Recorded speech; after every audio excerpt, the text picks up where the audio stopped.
Many of us feel like we're going backwards. We thought we had made all this progress and, we're going to build on the future. And now we don't know what we're going to leave the legacy for our children and our grandchildren. Over 50 people, both in person and via Zoom, gathered on a Saturday morning for an event called Countering Polarization. The event was organized by the League of Women Voters of Lee County, creating a safe space for meaningful dialogue and perhaps a bit of personal growth, too.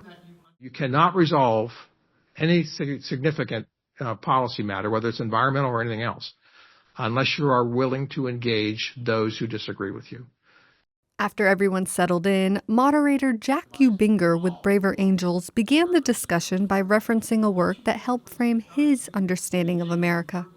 A guy named Robert Putnam wrote a book called Bowling Alone, a phenomenon that occurred where people just disengaged from civic activity. The book argues that Americans have become increasingly disconnected from one another, referencing bowling leagues as an example. The author witnessed an increase in bowling attendance, but a decrease in bowling leagues, citing a noticeable decline in community involvement.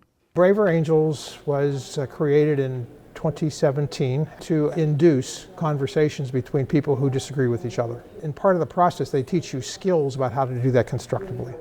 The panel also featured Dr. Yanmei, interim director of FGCU's Office of Public Policy Events. He spoke about the role that community plays in fostering challenging debates.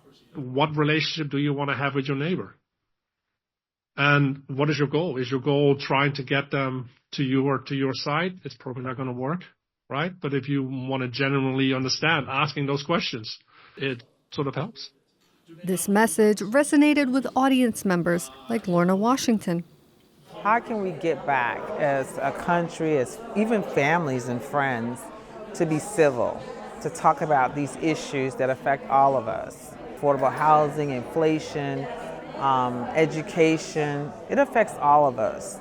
The panel didn't provide all the answers. That conversation will need to keep going, ideally over shared experiences and a renewed sense of community. For WGCU News, I'm Elizabeth Andarji.